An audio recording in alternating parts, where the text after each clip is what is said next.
कृष्णदेवराय नमो नमः। नमो विष्णुपदाय कृष्णप्रस्थाय भूतले श्रीमदे भक्तिवेदान्त स्वामिन् विधि नामिने। नमस्ते सरस्वती देवे गौरवाणी प्रचारिणे निर्विशेष शून्यवादी वासचात्यदेशतारिणे पंचतत्त्वात्मकं कृष्णं भक्तरूप स्वरूपकं भक्तावतारं भक्ताख्यं नमामि भक्तशक्तिकं। जय श्री कृष्ण चैतन्य प्रभु नित्यानंद श्री अद्वैत गदाधर श्रीवासादि गौर भक्त वृंदा। हरे कृष्ण कृष्ण कृष्ण हरे हरे, हरे राम राम राम हरे हरे। हरे कृष्ण कृष्ण कृष्ण हरे हरे, हरे राम राम राम हरे हरे। हरे कृष्ण कृष्ण कृष्ण हरे हरे, हरे राम राम हरे हरे। हरे कृष्ण प्रभु जी, हरे कृष्ण। हरे कृष्ण माताजी, हरे कृष्ण। சரி, ஒரு சின்ன மங்களாச்சரம் நானும் பண்ணிடுறேன். ஹரே கிருஷ்ணா. ஓம் நமோ பகவதே வாசுதேவாய, ஓம் நமோ பகவதே வாசுதேவாய, ஓம் நமோ பகவதே வாசுதேவாய. ஓம் தத்து. ஹரே கிருஷ்ணா. வந்திருக்க எல்லாருக்கும் நமஸ்காரம். ஹரே கிருஷ்ணா மாதாஜி பிரபு. இன்னைக்கு நம்ம பார்க்க போற 7வது அத்தியாயம், அதாவது ரொம்ப அழகான அத்தியாயத்துல நம்ம 17வது பதத்திலிருந்து நம்ம ஆரம்பிக்கணும் இன்னைக்கு. ஹரே கிருஷ்ணா. சரி, ஆரம்பிச்சிடலாமா? யாராவது படிக்கிறீங்களா? 17வது பதம். हरे कृष्णा। हरे कृष्ण माताजी। படிக்கலாம் மாதாஜி. 17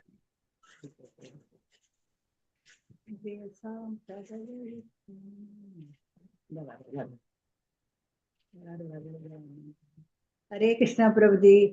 तेषां ज्ञाने नित्ययुक्त, ओके मा, तेषां ज्ञाने नित्ययुक्त एक भक्तिर्विशिष्यते प्रियो हि ज्ञानिनोद्य त्यर्थम् अहं सर मम प्रियः। हरे कृष्णा प्रभु जी। हरे कृष्णा माताजी, हरे कृष्णा. இந்த பதம் நேற்று நம்ம பார்த்தோம், ஒரு அளவுக்கு பார்த்தோம் இல்லைங்களா? ஒரு ஸ்டோரி மூலமா இதை பார்த்தோம். அதாவது இவர்கள் முழு ஞானத்தோடு எப்பொழுதும் தூய பக்தி தொண்டு ஈடுபட்டவன் சிறந்தவன், ஏனெனில் நான் அவனுக்கு மிக பிரியமானவன், அவனும் எனக்கு மிக பிரியமானவன் அப்படின்னு சொல்லப்படுது இல்லைங்களா? பகவானுடைய ஹரிபக்தியோட நாம செயல்படும் போது பாத்தீங்கன்னா அவனுக்கு தகுந்த மாதிரி, அதாவது பக்தி எப்படி கொடுக்குறோமோ அதுக்கு தகுந்த மாதிரி பகவானும் வந்து பாத்தீங்கன்னா நமக்கு அருள் பாவிக்கிறார். அதுக்கு ஒரு நம்ம ஸ்டோரி வந்து நேற்று பார்த்தோம். என்ன பார்த்தோம்னு பாத்தீங்கன்னா ஹரிதாஸ் தாகூரை பத்தி பார்த்தோம். ஹரிதாஸ் தாகூர் வந்து பகவானுக்கு முழுமையா பக்தி கொடுக்குறார். அதே மாதிரி அந்த வேசியாகப்பட்டவர் வந்து அவரை வந்து மயக்கிறதுக்கு என்னென்னமோ பண்றாங்க. அதை பண்ணி கடைசியில் அவங்க தோல்விதான் அடைகிறாங்க. தோல்வி அடைஞ்சது மாத்திரம் இல்லாம அவங்க பகவானுடைய அனன்ய பக்தி அவங்களும் முழுமையா அது சரணாகதி அடைஞ்சிட்டாங்க இல்லைங்களா? அதுக்கேத்த மாதிரி அவருக்கும் தெரியுது, ஹரிதாஸ் தாகூரும் தெரியுது இந்த பெண் இதுக்காக தான் வந்திருக்காங்கன்னு தெரியுது இல்லைங்களா? ராமச்சந்திர கான் வந்து இவரை மயக்கிறதுக்கு தான் இவருக்கு அமைச்சிருக்காங்கன்றது அவருக்கும் தெரியும். இந்த பக்திய வந்து அந்த பெண்ணுக்கு கொடுத்து அவங்க நல்வழியில கொண்டு போகணுன்றதுதான் அந்த ஸ்டோரி நம்ம பார்த்தோம் இல்லைங்களா? அந்த அந்த அந்த ஸ்டோரி வந்து பாத்தீங்கன்னா இதோட சாராம்சம் என்னது, நான் அவனுக்கு மிக பிரியமானவன், அவனும் எனக்கு மிக பிரியமானவன். அத முழு ஞானத்தோடு தூய பக்தி ஈடுபட்டு இருப்பவனே. ஒரு வேசியாகப்பட்டவள் வந்து மயக்க வந்தவ கடைசியில அனநேய பக்தியில அவ ஃபாலோ பண்ண ஆரம்பிச்சுட்டான்.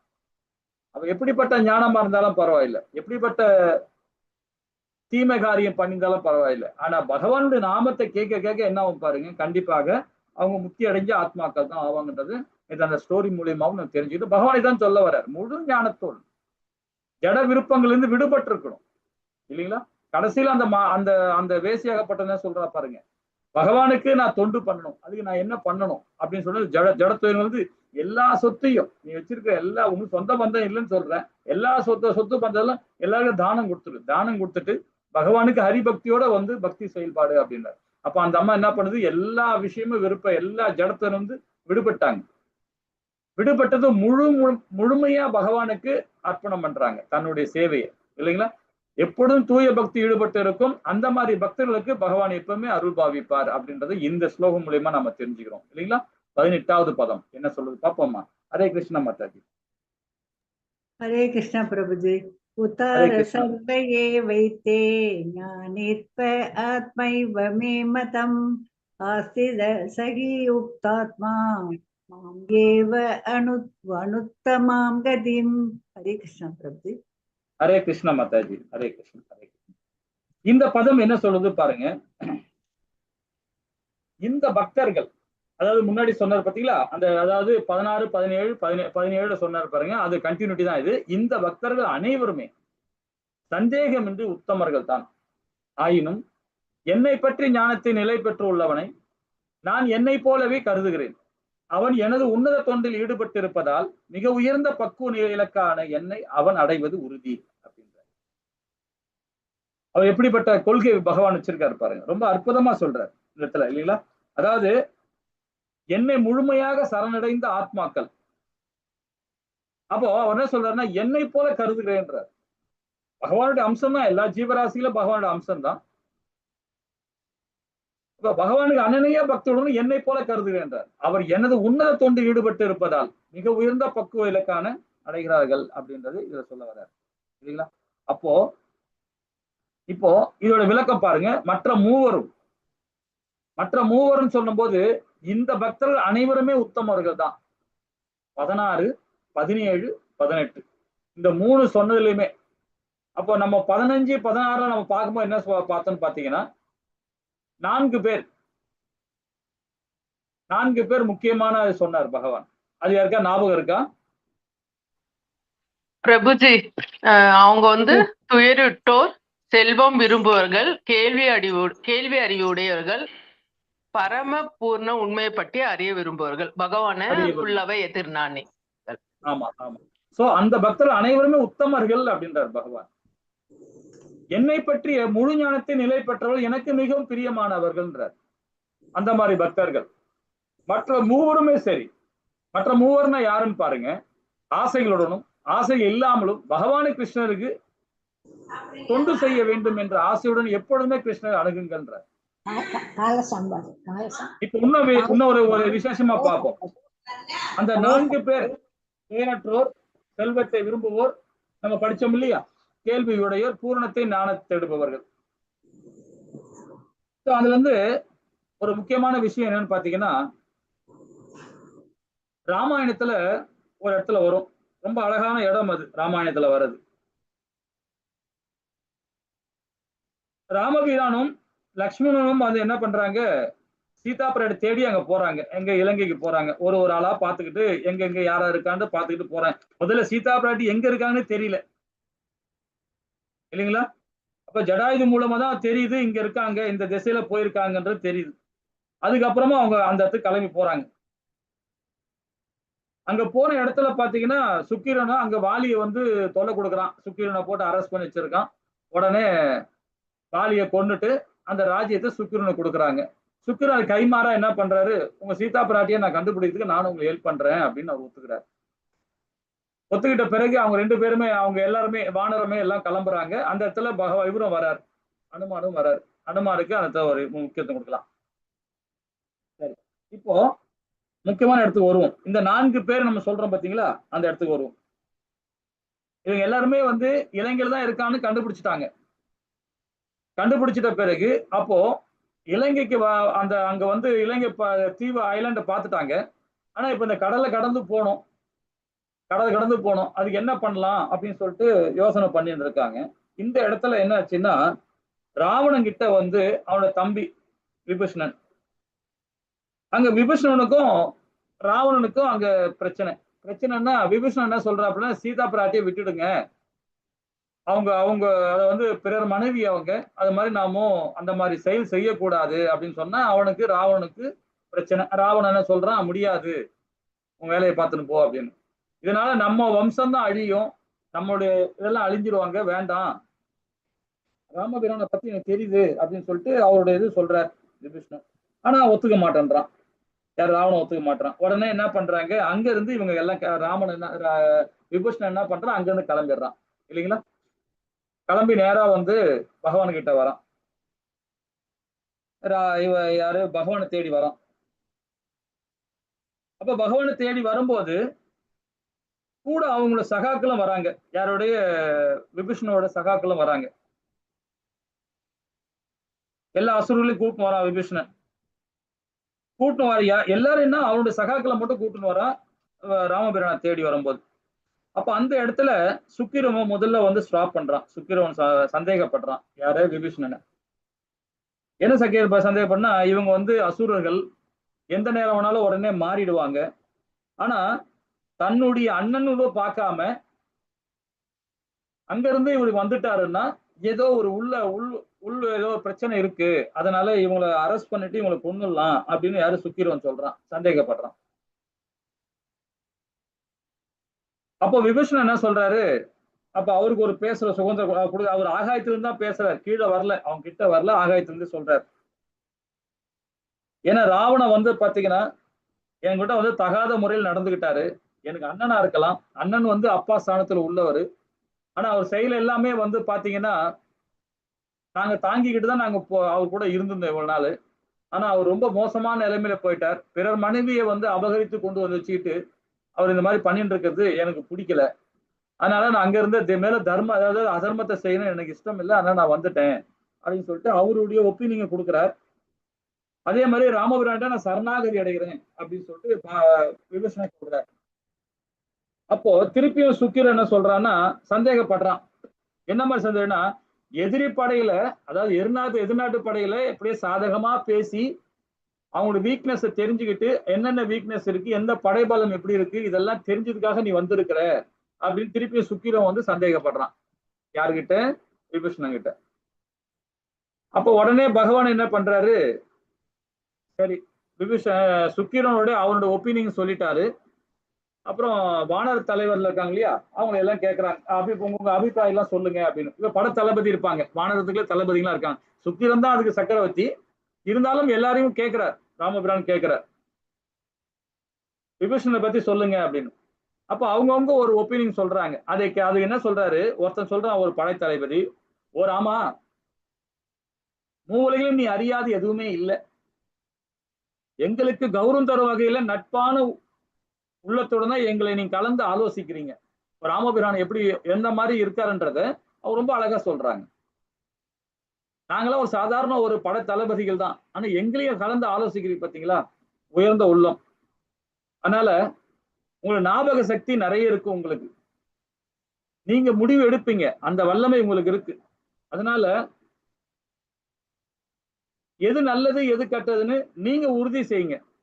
ஆனா எங்களுக்கு வந்து பாத்தீங்கன்னா அந்த தன்மை இல்லை. இருந்தாலும் சுக்கிரவன் எங்க தளபதி, எங்களுடைய மன்னர், அவர் சொல்றதையும் கொஞ்சம் ஆலோசனை பண்ணுங்க. அதே மாதிரி ஒருத்தர் நம்ம கிட்ட வந்து சரணாகதி அடைஞ்சிட்டான்னா நமக்கு அவனுக்கு அடைக்கலம் கொடுக்கறது தான் உத்தமமான செயல் அப்படின்றதையும் இந்த வானர தளபதிகள்லாம் சொல்றாங்க. ஒரு தளபதியும் சொல்றாங்க. அதுல அங்கதன் சொல்லுவாங்க. அங்கதன்னா யாரு தெரியுமா உங்களுக்கு? யாருக்கா சொல்ல தெரியுமா? அங்கதன் வாலினுடைய மகன் பிரபுஜி. ஹரே கிருஷ்ணா. வாலினுடைய மகன். Okay okay, Hare Krishna. அப்போ அங்கதன் என்ன சொல்றான்னா, அவன் என்ன சொல்றான் கரெக்டா, என்ன பாது அவன் அங்கதன் சொல்றான், எதிரிடம் வந்து உள்ள விபீஷணன் எல்லா வகையிலும் சந்தேகக்குரியவர் தான். அவன சந்தேகக்குரியவர் தான், ஏன்னா அசுரர் தான் அவரு. ஆனா அவர் மேல முழுமையா நம்பிக்கை வைக்க முடியாது, அவர் மேல உடனே நம்பிக்கை வைக்க முடியாது. அவங்கிட்ட ஏதாவது குற்றம் இருந்தா கண்டிப்பா ஒதுக்கணும். அவன் நற்குணம் இருந்தா அவனை கண்டிப்பா நாம காப்பாற்றணும், நமக்கு அவனுக்கு அடைக்கலம் கொடுக்கணும் அப்படின்னு சொல்றாப்ல. அடுத்தது சரபான்னு வந்து யாருன்னு பாத்தீங்கன்னா, அந்த ராவணத்துல ஒரு ராவணன் இருக்கான் இல்லையா, ராவனோட ஒற்றன் அவன். அப்போ அவர் சரவன்ல அவரு சொல்ற சரபா என்ன சொல்றாருன்னா, ஒற்றனை ஒருத்தன் அனுப்பி விபீஷணனுடைய செயல்பாடு, அவருடைய நீதி என்ன, அவர் எதுக்காக இங்க வந்து நம்மகிட்ட சரணாகதி அடைகிறாரு, அந்த அடை வந்திருக்கிறாரு, இதெல்லாம் நம்ம விசாரிக்கணும் அப்படின்றது சரபா வந்து சொல்றாப்ல. இதையும் பகவான் வந்து கேட்டுக்கிட்டு ராமபிரான் கேட்டுக்கிட்டு இருக்கார். அதுக்கப்புறம் அனுமானுடைய கருத்து சொல்றார். எல்லாருடைய கருத்து சொல்லும்போது அனுமான் கருத்து சொல்றார், ரொம்ப அழகா சொல்றார். அனுமான் என்ன சொன்னார், பகவான் கிட்ட சொல்றார், அதிபுத்திசாலியான உங்களை பிரசுபதி, அதாவது மிஞ்ச இயலாது அப்படின்றார். பிரசுபதியோட உங்களை வந்து ஒப்பிட்டு பேசுறார் யாரு, அனுமான் சொல்றார். அதை விட நீங்க வந்து மேன்மையானவர், வாதத்திற்கோ போட்டிக்கோ எதுவுமே உங்களை யாருமே வந்து மிஞ்ச முடியாது, அப்படிப்பட்டவங்க நீங்க. அதனால என்னுடைய அபிப்பிராயம் என்னன்னு பாத்தீங்கன்னா, ஒருத்தன் சரணாகதி அடையறான்னா கண்டிப்பா நம்ம அடைக்கலம் கொடுக்கணும், அவ யாரா இருந்தாலும் சரி. அதனால கொஞ்சம் அதையும் கொஞ்சம் பார்க்கணும். இன்னொரையும் சுக்கிரவன் சொல்றதும் சரி, பட தளபதிகள்லாம் சொல்றதுலயும் சரி, சரபா சொல்றதுலயும் எனக்கு உடன்பாடு இருக்கு. ஆனா ஒரு சில தவறு இருக்கு அதுலயும் அப்படின்றார் அனுமான். அது என்னன்னு பாத்தீங்கன்னா, ஒருத்தங்கிட்ட ஒரு காரியம் ஒப்படைச்சு அந்த காரியம் அது அவரு சக்சஸ்ஃபுல்லா செஞ்சாருன்னா தான் அவருடைய அந்த செயல்பாடுக்கு ஏத்த மாதிரி தான் நம்ம ஒருத்தனை ஜட்ஜ்மெண்ட் பண்ண முடியும். ஆனா எந்த செயலுமே கொடுக்காம ஒருத்தனை அயோக்கியன்னு சொல்றதும் தவறு அப்படின்றத அனுமான் இங்க வந்து சொல்றாரு. ரொம்ப அழகா விரிவா கொடுக்குறாருங்க. அதே மாதிரி அவரை கண்காணிக்க ஒற்றரை அனுப்புறதும் தவறு அப்படின்னு சொல்ல வர்றாரு. இது எல்லாம் பகவான் கேட்டுக்கிட்டே இருக்கார். கேட்டுக்கிட்டு கடைசியா பகவான் ஒரு கருத்து சொல்றாரு. என்ன சொல்றாருன்னா, அனுமானுடைய வார்த்தை கரெக்டானது. அதாவது குறைபாடு இருக்கலாம், குறைபாடு எல்லாருக்கும் இருக்கும். ஆனா நட்போடு தோற்றத்தில் வரும் ஒருவரை கைவிடுவதில்லை. எப்பவுமே யாருமே கைவிடக்கூடாது. ஒருத்தன் வந்து நம்மகிட்ட சரணாகதி அடைகிறான், நட்போட வரான்னா அவனை நம்ம கைவிடக்கூடாது அப்படின்னு பகவான் சொல்றாரு. அதே மாதிரி உடனே சுக்கிரன் சொல்றான், ஆபத்தினது சந்த சகோதரனையும் விட்டுட்டு வராரு இல்லையா, அப்படிப்பட்ட நான் எப்படி சந்தேகப்படாம இருக்க முடியும் அப்படின்னு சுக்கிரன் பகவான் கிட்ட வாதம் பண்றாரு. அதுக்கப்புறம் அவரு என்ன சொல்றாரு, ஹரே கிருஷ்ணா மாதாஜி, ஹரே கிருஷ்ணா, கொஞ்சம் மியூட் பண்ணீங்க. அப்ப அவர் என்ன சொல்றாருன்னா, என்னுடைய சகோதரர்கள் பரதன் மாதிரி யாருமே கிடையாது. அவர் அதுக்கு பகவான் விளக்கம் கொடுக்கிறார். சகோதரன் மாதிரி, என்னுடைய சகோதரன் பரதன் மாதிரி யாருமே இல்லை. அதே மாதிரி எல்லா பிள்ளைகளும் என்ன மாதிரி தந்தைக்கும் இல்லை, எல்லா நண்பர்களும் உன்னை மாதிரி இல்லை என்று பதில் அளித்தார் பகவான். ரொம்ப அழகா பதில் கொடுக்கிறார். அப்போ அவர் சுக்கிரன் என்ன சொல்றாரு, கடைசியில வந்து கரெக்டு தான் பகவானே, ராமா நீங்க சொல்றது கரெக்டு தான், நீங்க வந்து முடிவு பண்ணுங்க அப்படின்னு சொல்லிட்டு சுக்கிரனும் ஒதுங்குறார், பகவான் கிட்ட ஒப்படைச்சு ஒதுங்குறார். அப்போ ராமபிரான் வந்து அவரு தஞ்சம் கொடுக்கிறார். யாருக்கு? விபீஷணனுக்கு. நீ வந்து பாத்தீங்கன்னா என்ன வந்து தஞ்சம் அடைஞ்சிட்ட, ஆனா நான் உன்னை வந்து இது பண்ண மாட்டேன். அதுக்கு ஒரு ஓமையை காட்டுறாரு, ஒரு உதாரணம் கொடுக்குறாரு ராமபிரான். ரொம்ப அழகா கொடுக்குறாரு. இதுல அவர் ஒரு முனிவரை பத்தி எல்லாம் சொல்றார். கண்ணுக்கு முன்னாடி ஒருத்தன் உயிர் விடுறான்னா உயிருக்கு போராடும் போது அவனை காப்பாற்றணும். அதே மாதிரி ஒருத்தன் நம்மகிட்ட சரணாகதி அடைஞ்சிட்டானா அவனுக்கு நம்ம எல்லா விதமான காரியங்களும் நம்ம செய்யணும் அப்படின்றத ஒரு ஒரு உதாரணம் காட்டுறாரு பகவான். அப்புறம் சுக்கிரனும் விபீஷணனும் அதை ஏத்துக்கிறாங்க. சுக்கிரன் வந்து என்ன பண்றான், விபீஷணனை ஏத்துக்கிறான். ஏத்துக்கிட்ட பிறகு விபீஷணனும் சரணாகதி அடைகிறார். திரும்ப சரணாகதி. அப்புறம் பகவான் என்ன பண்றார், லக்ஷ்மணனை கூப்பிட்டு அந்த கடல் நீர் கொஞ்சம் கொண்டு வா அப்படின்னு கொண்டு வர சொல்றார். கடல் நீரை கொண்டு வந்து அவருக்கு உடனே அங்கேயே முடிச்சு விட்டுறார். என்ன மாதிரி விபீஷணனுக்கு, இனி வர அசுரருக்கு எல்லா அசுரர்களும் நீ தான் வந்து மன்னன் அப்படின்னு சொல்லிட்டு முடிச்சு விட்டுறார். முடிஞ்ச உடனே இப்ப சமுத்திரராஜனை வந்து கூப்பிடுறார். எது கூப்பிடுறாருன்னா, எனக்கு ஹெல்ப் பண்ணு, நான் வந்து என்னுடைய வானர படைகள், என்னுடைய படைகள்லாம் வந்து இலங்கைக்கு போய் ஆகணும், அதனால எனக்கு ஹெல்ப் பண்ணு அப்படின்னு சொல்லிட்டு பகவான் வந்து வேண்டுகோள் வைக்கிறார். யாருக்கு? சமுத்திரராஜனை. இது சொன்னது யாருன்னா விபீஷணன் தான் வந்து பகவான் கிட்ட சொல்றார். அவர் யோசனை சொன்ன உடனே சரி, உடனே விபீஷணன் சொன்ன ஏற்றுக்குன்னு பகவான் என்ன பண்ண, இதை கேட்ட உடனே, ஆனா அவன் சரணாகதி, அவன் வந்து காட்சி கொடுக்க மாட்டான், பகவானுக்கு முன்னாடி காட்சி கொடுக்க மாட்டாரு. யாரு? சமுத்திரராஜன். அப்புறம் அவர் என்ன பண்றாரு, தர்புல்லுக்கு பாத்தீங்களா, தர்புல்லையில சமுத்திர கரையில பரப்பி அதன் மேல சமுத்திரராஜனை வணக்கம் செலுத்துறார். அந்த ஒரு மேடெல்லாம் அமைச்சு அந்த வரிமுறையெல்லாம் பண்ணி அவர் வணக்கம் செலுத்தி அவர் கூப்பிடுறாரு. ஆனா வரமாட்டேன்றார். அப்ப ராமபிரானுக்கு கோபம் வருது. ஒரு ஸ்டேஜ்ல கோபம் வருது. கோபம் வந்த உடனே அவர் என்ன பண்றாரு, கண்ணெல்லாம் அப்படியே செவந்து போகுது ராமபிரானுக்கு. எப்படிப்பட்ட உருவம் உள்ளவர் அவரு, எப்படி சாந்த குணம் உள்ளவர் ராமபிரான், அப்படிப்பட்டவருக்கு கோபம் வருது. உடனே அம்பை எடுத்து ஏறார், கடலை பார்த்து ஏலான்னு சொல்றாரு. ஏன்னா அப்பவும் வார்னிங் கொடுக்குறாரு சமுத்திரராஜன் கிட்ட, சமுத்திரராஜனே வந்து என் முன்னாடி காட்சி கொடு, எனக்கு ஹெல்ப் பண்ணு, இல்லைன்னா உன் கடல்ல இருக்கிற எல்லா ஜீவராசிகளும் இறந்து போகும், உன்னுடைய கடல் தண்ணி ஒரு இடத்துலயும் இருக்காது, அது மாதிரி பண்ணிடுவேன்னு சொல்லிட்டு பயம் பத்துறார். அப்ப கூட வரமாட்டேன்றான். உடனே அவர் என்ன பண்றாரு, பகவான் ராமபிரான் ஒரு வில்லு எடுத்து அம்பு எடுத்து பிரம்மாஸ்திரம் எடுக்கிறார். எடுக்கும் போது அப்ப லக்ஷ்மணன் வந்து வேண்டுகோள் வைக்கிறார், தடுக்கிறார். அது ஏன்னா அந்த அந்த பிரம்மாஸ்திரம் அந்த அம்பு எடுக்கும் போதே அப்படியே மலைலாம் நடுங்குது, எல்லா இடமும் பூமியே நடுங்குது, எல்லா தண்ணியில உள்ள கடல்ல உள்ள எல்லா ஜீவராசிகளும் அங்கங்க ஓடுது, அந்த மாதிரி ஒரு பிரச்சனை நடக்குது. அப்போ உடனே இவர் வந்து லக்ஷ்மணன் வந்து வேண்டுகோள் வைக்கிறார், வேண்டாம் வேண்டாம் அப்படின்னு. அதே மாதிரி தேவர்கள் எல்லாமே வேண்டாம் வேண்டான்றாங்க. அப்ப திரும்பவும் வந்து சொன்னோன்னே திரும்பவும் வந்து அப்பவும் சமுத்திரராஜன் காட்சி கொடுக்க மாட்டேன்றான். திரும்பவும் அவர் என்ன பண்றாரு, இவன் வரமாட்டேன்றான்னு சொல்லிட்டு உடனே அம்பு எத்தி ஏய பாக்குறார். அதுக்கப்புறம் சமுத்திரராஜன் காட்சி கொடுக்குறான். காட்சி கொடுத்த பிறகு அப்புறம் அந்த அந்த இதெல்லாம் ரொம்ப நல்லா இருக்கும். அது ஏன் சமுத்திரராஜனை பத்தி சொல்றேன்னா, விபீஷ்ண சமுத்திரராஜன் இவங்க 4 பேர் நம்ம சொல்றோம் இல்லையா, அந்த பகவத்கீதையில 2வதா வரவர் தான் சமுத்திரராஜன். அப்ப சமுத்திரராஜன் சரணாகதி அடைகிறான் பகவான் கிட்ட வந்து. அந்த இடம் ரொம்ப நல்லா இருக்கும் மகாபாரதத்துல, இது ராமாயணத்துல ரொம்ப நாளாக அது படிக்க நேரம் இருக்காது நமக்கு, அதனால சும்மா சின்னதா முடிச்சுட்டு போயின்னு இருக்கும். அப்ப அந்த இடத்துல வர்ணனைலாம் ரொம்ப நல்லா கொடுத்திருக்கிறார். ஹரே கிருஷ்ணா பிரபுஜி. ஹரே கிருஷ்ணா. பிரபுஜி, சீதை தேடி போற அனுமன் வந்து ஒவ்வொரு இடமா தேடி போறாரு. ராவனுடைய அரண்மனை எல்லாமே. அப்போ ஒரு இடத்துல வந்து ராம் ராம்னு நாமம் கேட்குது, ஒலிக்குது. அப்புறம் அந்த சுவர்லயே ராமன் போட்டிருக்குது. அது யாருன்னு பார்த்தா அதுதான் விபீஷணர்.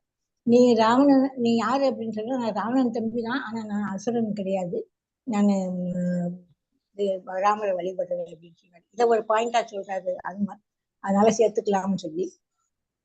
அப்புறம் இது பாலம் கட்டுறதுக்கு பிரபுஜி,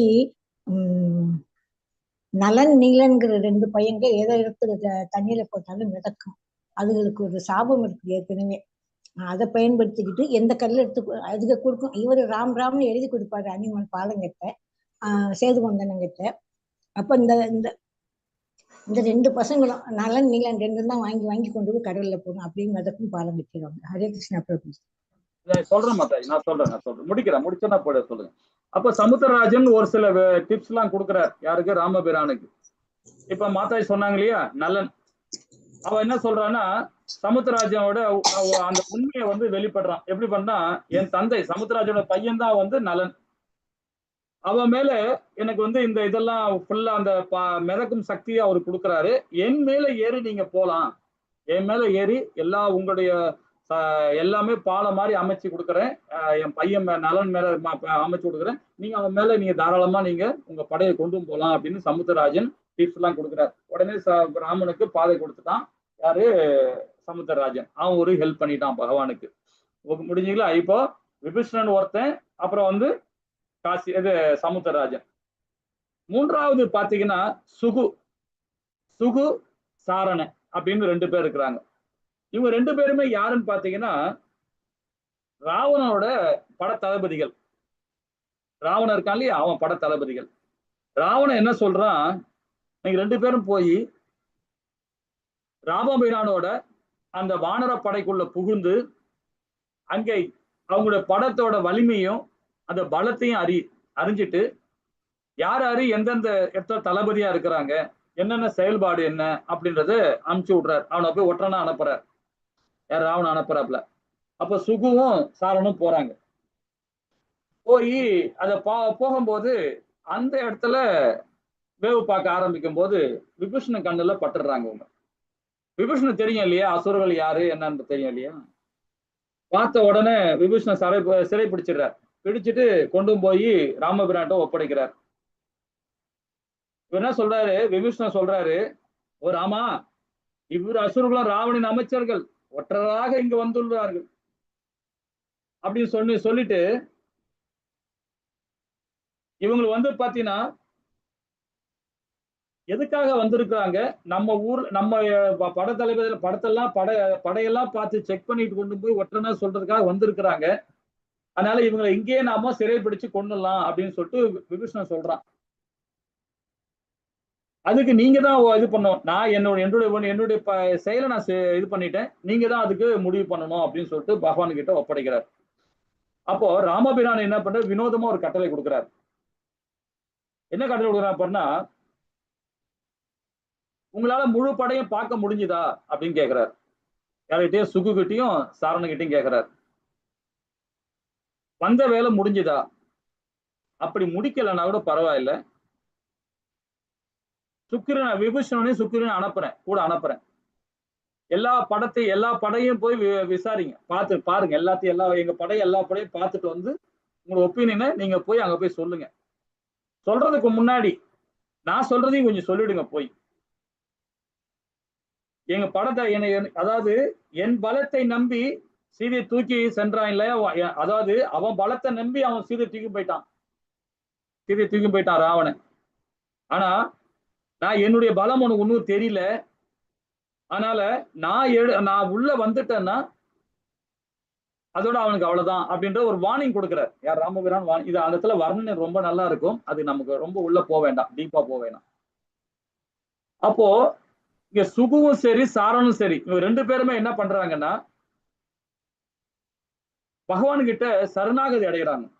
அடைஞ்ச பிறகு அவங்க சொல்றாங்க, ராமா, அதாவது மனிதர்களே வந்து பாத்தீங்கன்னா உயர்ந்த நிலையில உள்ளவங்க நீங்க, அதாவது விஷ்ணுவோட அம்சம் சொல்றாங்க, ஆனா இங்க கண் கூட நாங்க பார்த்துட்டோம். நாங்க 2 பேரும் அசுரத்தன்மை வாய்ந்தவர்கள் தான், ஒற்றர்கள் தான்.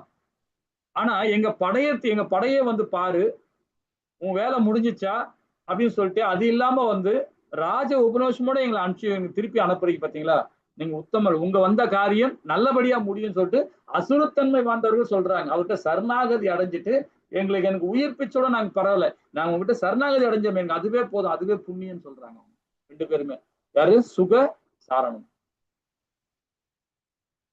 அவன் 2 பேருமே போய் திருப்பி என்ன பண்றாங்க, ராவணகிட்ட போய் சொல்றாங்க, ராவணா, ராமபிரான் வந்து சாதாரண மனுஷன் கிடையாது, அவங்கிட்ட நீ போய் சரணாகதி அடைஞ்சிரு, அதுதான் உத்தமமான செயல், புரியுதான்னு சொல்லிட்டு அவங்களுடைய அட்வைஸை கொள்றாங்க, நடக்கிற விஷயத்தெல்லாம் சொல்றாங்க. அப்போ ராவணன் அதுக்கு இன்னும் அவங்கள வந்து பெருசா அவங்கள உசாசனப்படுத்திட்டு ரொம்ப இது பண்றான். இப்ப நம்ம இதுல இருந்து என்ன தெரியுது பாருங்க, விபீஷணன்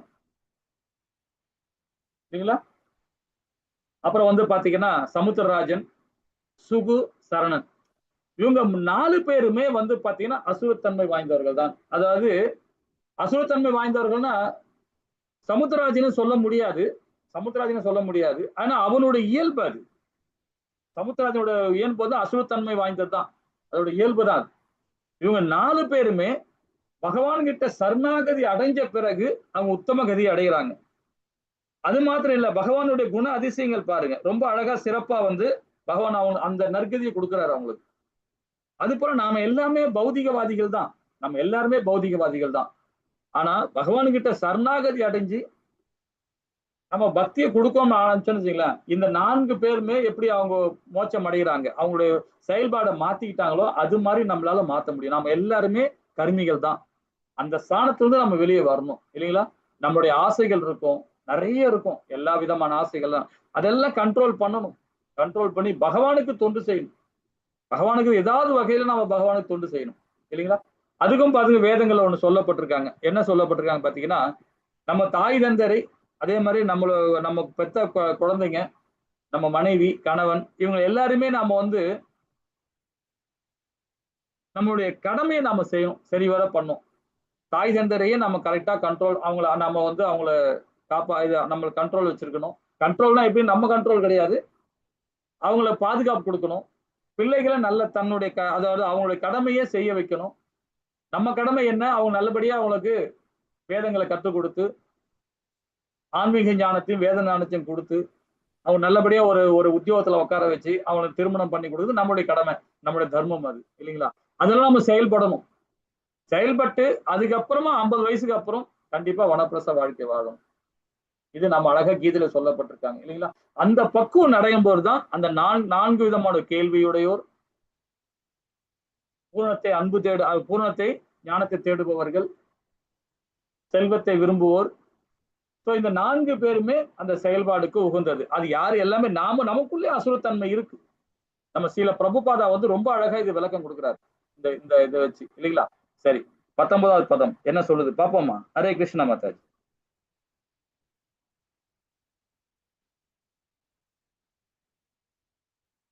ஹரே கிருஷ்ணா ஹரே கிருஷ்ணா. हरे हरे कृष्णा प्रभु जी। ஹரே வாசிங்க கிருஷ்ணா. बहूनां जन्मनामन्ते ज्ञानवान् मां प्रपद्यते वासुदेव सर्वमिति स महात्मा सुदुर्लभडिः। हरे कृष्णा प्रभु। ஹரே கிருஷ்ணமல். பற்பல பிறவிகளுக்கு பின் உண்மையான அறிவுடையவன் எல்லா காரணங்களுக்கும் காரணமாக எல்லாமாக என்னை அறிந்து என்னிடம் சரணடைகிறான். அத்தகைய மகாத்மா மிகவும் அரிதானவன். பகவான் கிட்ட சரணாகதி அடையுது. இப்ப 4 பேர் எப்படி சரணாகதி அடையுதுன்னு தெரிஞ்சுக்கிட்டோம் இல்லைங்களா? பகவானுக்கு பக்தி தொண்டு தான் மிக மிக அரிதானது. பக்தி தொண்டு பாத்தீங்கன்னா நவவித பக்தியில ரொம்ப அழகா கொடுப்பாங்க. என்னன்னு பாத்தீங்கன்னா நவவித பக்தி ரொம்ப இயல்பாவே நமக்கு பண்ண முடியும். நம்மளால இயல்பாவே நமக்கு வரும். இப்ப நம்ம ஒரு பிறவியில பண்ண வேதங்களை தான் சொல்லுது. ஒரு பிறவி. இப்ப இந்த பிறவியில நாம பாத்தீங்கன்னா கொஞ்சம் பாவம் பண்ணியிருப்போம், புண்ணியமும் பண்ணியிருப்போம்.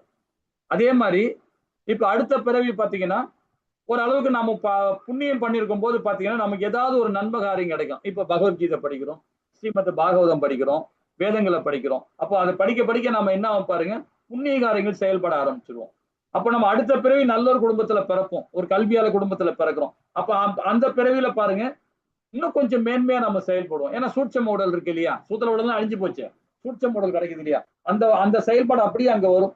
அப்ப வரும்போது நம்ம இன்னும் கொஞ்சம் புண்ணிய காரியங்கள் செய்வோம். அதுக்கு அடுத்த பிறவி பாருங்க சச்சித்தானந்தமா செயல்பட ஆரம்பிச்சிருவோம். ஒரு பிறவி அப்படியே மேன்மை அடைஞ்சிட்டே போகும் இல்லைங்களா? அது சாதாரண குறைஞ்சபட்சமே சத்துவகுணத்துல நம்ம செயல்பட்டாவே போதும், நம்ம அந்த உத்தம கதியை அடைய முடியும். ஆனா இந்த பிறவில அடையிறமோ இல்லையோ அடுத்த ஜென்மத்தில கண்டிப்பா நமக்கு அது கிடைக்கும். உண்மையான அறிவுடையவன் எல்லாமாக என்னை அறிந்து என்னிடம் சரணடைகிறான். இது தூய பக்தர்களுக்கு சங்கத்தில் கிடைக்கும்ன்றது. எப்படிப்பட்ட சங்கம் பாருங்க. இப்ப நாம எல்லாமே பகவானுடைய பக்தர்கள் சங்கத்தில் நம்ம இருக்கிறோம் இல்லைங்களா? எல்லாருமே கிளாஸுக்கு வராங்க, சில பேர் வர முடியல, சில பேர் இது பண்றாங்க, இல்ல யூடியூப்ல பாக்குறாங்க, ஏதோ ஒரு வகையில நம்ம சங்கம் வச்சுக்கிறாங்க. ஆனா இந்த தொடர்பு கடைசி வரைக்கும் இருக்கணும், கடைசி வரைக்கும் இருக்கணும். இந்த சங்கத்துல இருக்கணும். அந்த சங்கத்துல இருக்கதான் பகவானை பத்தி நம்ம பேசிக்கிட்டே இருக்கலாம். எனக்கு தெரிஞ்சு நான் பேசுறேன், உங்களுக்கு தெரிஞ்சு நீங்க சொல்றீங்க, மத்தவங்க தெரிஞ்சு அவங்கவுங்க ஒரு இது சொல்றோம், ஒரு கண்ணோட்டம் இருக்கும் இல்லைங்களா? சோ அது மாதிரி நாம இந்த சங்கத்துல இருந்துகிட்டே இருக்கணும். புத்திசாலி நபர் மற்றவர்களின் அனுபவங்களிலிருந்து கற்றுக்கொள்கிறார். நாம புத்திசாலி ஆகணும். பற்பல ஜென்மங்கள் வீணடிக்க வேண்டாம், மிக சிறந்த அடைவதற்காக. இந்த நம்ம ஒரு பிறவியா நாம தேடிக்கிட்டு தான் இருக்கிறோம் இல்லைங்களா? எல்லாருமே நாம ஒரு புண்ணியவான் கிடையாது. நம்ம ஏதோ இடத்துல பாவம் பண்ணியிருப்போம், தெரியாம தெரிஞ்சோ ஏதோ பண்ணிருக்கலாம். ஆனா அடுத்த பிறவி நம்ம நல்ல நற்கதி அடையணும்னா இப்ப நம்ம அந்த பாவத்தை கொஞ்சமா குறைச்சிக்கிட்டா போதும். அடுத்த பிறவி நல்ல பிறவி கிடைக்கும். அதுக்கப்புறமா அதுக்கு அடுத்த பிறவி ஏதோ ஒரு பிறவில கண்டிப்பா ஒரு 3 பிறவி போனாலும் சரி, ஆனா நல்ல பிறவி தான் கிடைக்கும். மனிதனா பிறந்தாலும் சரி நல்ல குலத்துல பிறப்போம் இல்லைங்களா? ஹரே கிருஷ்ணா. அதுதான் இந்த ஸ்லோகத்துல பகவான் சொல்றார். பற்பல பிறவிகளுக்கு பின் உண்மையான அறிவுடையவன் எல்லா காரணங்களும் காரணமாக எல்லாமே என்னை அறிந்து என்னிடம் சரணடைகிறான். அத்தகைய மகாத்மா மிக அரிதானகன்னு சொல்றார். இப்ப இதுல ஒரு விஞ்ஞானம் ஒண்ணு இருக்கு. விஞ்ஞானம் சொல்றதோட அதுல சூஸ்திரம், முக்கியமான சூஸ்திரம் இதுல இருக்கு. அது என்னன்னு சொல்ல முடியுமா? இத ஒரு வாட்டி படிங்க, நான் படிச்சு சொல்றேன். இதுல முக்கியமான சாராம்சம் என்ன இருக்குன்னு சொல்ல முடியுமா பாருங்க. பற்பல பிறவிற்கு பின் உண்மையான அறிவுடையவன் எல்லா காரணங்களும் காரணமாக எல்லாம் என்னை அறிந்து என்னிடம் சரணடைகிறான். அத்தகைய மகாத்மா மிகவும் அரிதானவன்றார். ஏன் பற்பல பிறவிகள் கடந்து போறான்? இப்ப நான் ஓரளவுக்கு விளக்கம் கொடுத்தோம். இதுல முக்கியமான ஒரு சாராம்சம் இருக்கு. அது என்ன அப்படின்னு சொல்ல முடியுமா?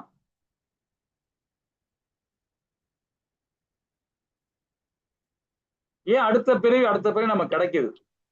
அது எதுனா அது அடுத்த பிறவி கிடைக்குதுன்னா, இப்போ ஒரு பிறவில ஒரு காரியம் பண்றோம், அடுத்த பிறவில அந்த காரியம் பண்ணுவோமா பண்ண மாட்டோமான்னு நம்ம புரியணும் இல்லையா? அதுதான் முக்கியமான சாராம்சம். அது எது நம்ம அந்த அடுத்த பிறவில நம்ம என்ன செயல்பாடு பண்றது, எது நம்மளை கொண்டு போகுது, அடுத்த பிறவில எப்படி ஞாபகப்படுத்துது? நான் இன்னும் ரொம்ப அழகா விளக்கம் கொடுத்துட்டேன். பிரபுஜி, நீங்க சொன்னபடி புத்திசாலியா இருக்கவங்க மத்தவங்க அனுபவம் இப்ப நீங்களும் சொல்லி தரீங்க, மத்தவங்க சொல்லி கொடுத்தெல்லாம் எடுத்துன்னு சரி நம்மளது அதிகமா நம்ம இதுவா இருந்தா கூட சோ இதெல்லாம் பண்ணக்கூடாது சொல்லி வெளியே வந்து நேர்ந்துடணும். அத பத்தி சொல்றீங்களா பிரபுஜி? இல்ல இல்ல மாதாஜி, அதாவது இங்க ஆ, என்ன சொல்றாரு பகவான், இந்த ஸ்லோகத்துல என்ன சொல்றாரு பாத்தீங்கன்னா, ஆ. பற்பல பிறவிகளுக்கு பின் உண்மையான உண்மையா? அறிவுடையவன் அப்படின்றார். ம். இப்போ ஒரு ஒரு ஜென்மம் வருது. இப்ப ஆ, நாம மனுஷனா இருக்கோம், இப்ப மாதாஜியா பிரபுஜியா இருக்கோம், அடுத்த பிறவி ஒரு மனிதனா பிறப்போம். எப்படி சொல்றேன்னா, நாம பகவத்கீதை படிக்க ஆரம்பிச்சிட்டோம், ஸ்ரீமத் பாகவதம் படிக்க ஆரம்பிச்சிட்டோம், உணர ம், ஆரம்பிச்சு செயல்படும் போது அப்ப நல்ல குடும்பம் நமக்கு கிடைக்கும். ஆனா ம், அடுத்த பிறவி கிடைக்கின்றது வேதங்கள் மூலியமா நம்ம புரிஞ்சுக்கிட்டோம். ஆனா ம். அடுத்த பிறவி நம்ம என்ன மாதிரி செயல்படுவோன்றது எப்படி நம்ம கண்டுபிடிக்கும்? அது எதை நம்மள சுமந்து போகுது? இது அந்த பிறவில நம்மளுடைய சூஷ்ம சரீரத்துல இருக்க சூட்சமாகும். மனசு, அறிவு, மனம், அது புத்தி, வந்து புரியாதுங்க. அது நம்மள எடுத்து சொல்லும். இப்பயே நம்ம அதை உணர்ந்து அதுக்கு ஏத்தா போல நடக்க ஆரம்பிச்சிடணும். ஹரிபோல் மாதாஜி, ஹரிபோல் பிரபு. இதுதான் நான் கேக்குறேன். இதுதான் இந்த ஓகே. ஃபார்முலா, இதுதான் இந்த சூத்திரம். இந்த சூத்திரத்தை மட்டும் நம்ம தெரிஞ்சுக்கிட்டோம்னு நினைச்சீங்களேன், நம்ம ஈஸியா நாம வந்து பக்தி அழகா கொடுக்க முடியும். இந்த உண்மையை நாம தெரிஞ்சுக்கணும். அதுதான் பகவான் சொல்றார், பற்பல பிறவிகளுக்கு பின் உண்மையான அறிவுடையவன்றார். அந்த ஞானம் நமக்கு இருக்கணும். இந்த உடல் நம்ம போனாலும் பரவாயில்ல, உள்ள இருக்கிற சூட்சம உடல் வந்திருக்கு பத்தியா, பொய், அகங்காரம், மனம், புத்தி, அது நம்மள அடுத்த பிறவில போனாலும் அந்த ஞாபகம் அங்க இங்கெல்லாம் நான் என்னெல்லாம் பண்ணுமோ அங்க வரும். ஆனா எப்படி வரும்னா, இப்ப நான் இப்ப போன பிறவில எப்படி இருந்து எனக்கு தெரியாது, உண்மையில எதுவுமே தெரியாது, உங்களுக்கும் தெரியாது, யாருக்குமே தெரியாது. ஆனா பகவான் ஏதாவது ஒரு ரூபத்துல அந்த ஞானத்தை கொடுப்பார் நமக்கு. அந்த ஞானம் நமக்கு இருக்கணும்ன்ற, அதுதான் இந்த இந்த இதோட சாராம்சமே, அதுதான் முக்கியமான சாராம்சம். அந்த சூட்சம உடலை அழிக்கலனாலும் பரவாயில்ல, குறைஞ்சபட்சம் சத்துவ குணத்திலேயே நம்ம செயல்படணும்ன்றார் பகவான். இதான் 6வது அத்தியாயத்துல நம்ம விளக்கமா கொடுத்தாரு. அப்போ உண்மையான அறிவுடன் எல்லா காரணமாக என்னை எல்லாமே என்னை அறிந்து அப்படின்றார். இப்பிறவில நாம பகவானை முழுமையா சரணாகதி அடைஞ்சிட்டோம். ஆனா நம்ம புரிஞ்ச பாவங்கள் கொஞ்சம் நெஞ்சம் இருக்காது. போன பிறவில பண்ணியிருப்போம், அது முந்தின பிறவில பண்ணியிருப்போம். அது மேல நம்பிக்கை வச்சு நாம செய்யும் போது செயல்பாடு கொஞ்சமா செயல்படும்போது இந்த கதை நற்கதி அடைகிறோமோ இல்லையோ, அடுத்த பிறகு கண்டிப்பா நற்கதி அடையும். இது 6வது அத்தியாயத்துல பகவான் சொல்றார். அப்படிப்பட்ட ஆத்மாக்கள் மிகவும் மகாத்மான்றார் பகவான், மிகவும் அரிதானவன்றார் இந்த 19வது ஸ்லோகத்துல நம்ம சொல்ல வர இல்லைங்களா? அப்போ நம்மளுடைய ஆத்மாவை தூய்மைப்படுத்தணும். நம்ம அது ஆத்மா எப்பவுமே தூய்மையானதுதான். மனதை தூய்மைப்படுத்தணும், உடலை தூய்மைப்படுத்தணும், எண்ணங்களை தூய்மைப்படுத்தணும், நம்ம செயலை தூய்மைப்படுத்தணும் இல்லைங்களா? அப்ப நம்ம புத்திசாலியா நம்ம செயல்படணும்.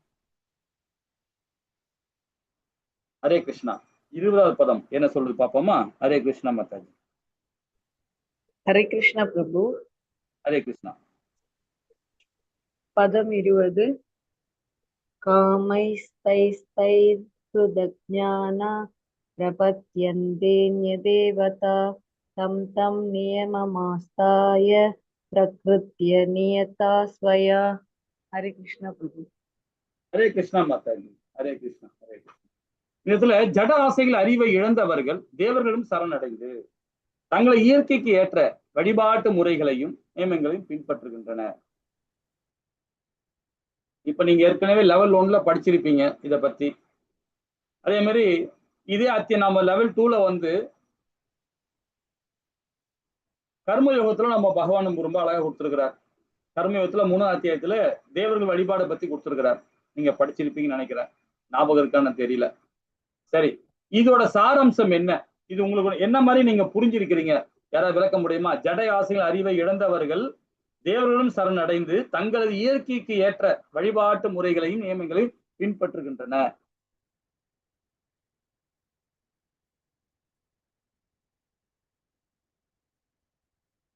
ஹரே கிருஷ்ணா. பிரபுஜி, இப்ப வந்து எல்லாத்துக்குமே முழுமுழ கடவுளா இருக்கிறது பகவான் கிருஷ்ணர் தான்.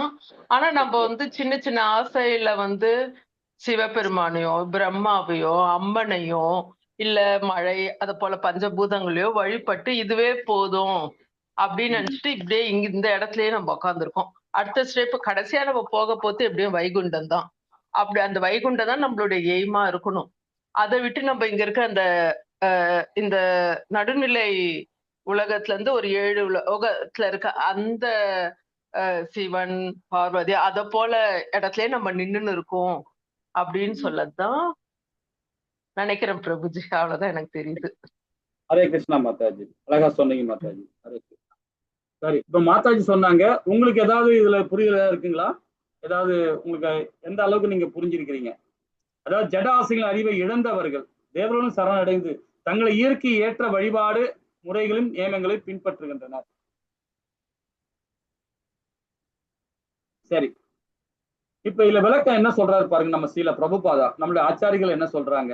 பகவான் வந்து ஒரு ஒரு ஒரு விளக்கம் கொடுத்திருக்கிறார், அதை பின்பற்றுறாங்க அப்படின்றார். இது உகந்ததா இல்லையா அப்படின்றத நம்மளுடைய ஆச்சாரிகள் சொல்றாங்க.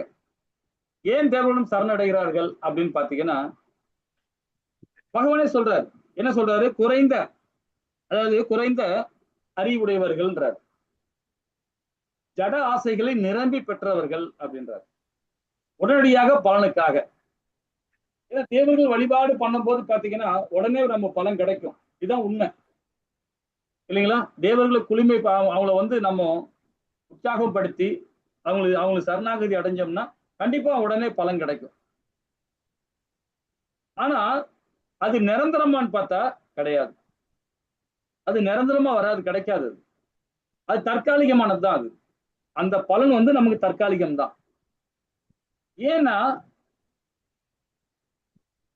இப்போ ஒரு உதாரணம் சொல்லாமே. இப்ப நம்ம பிரைம் மினிஸ்டர் இருக்கார்.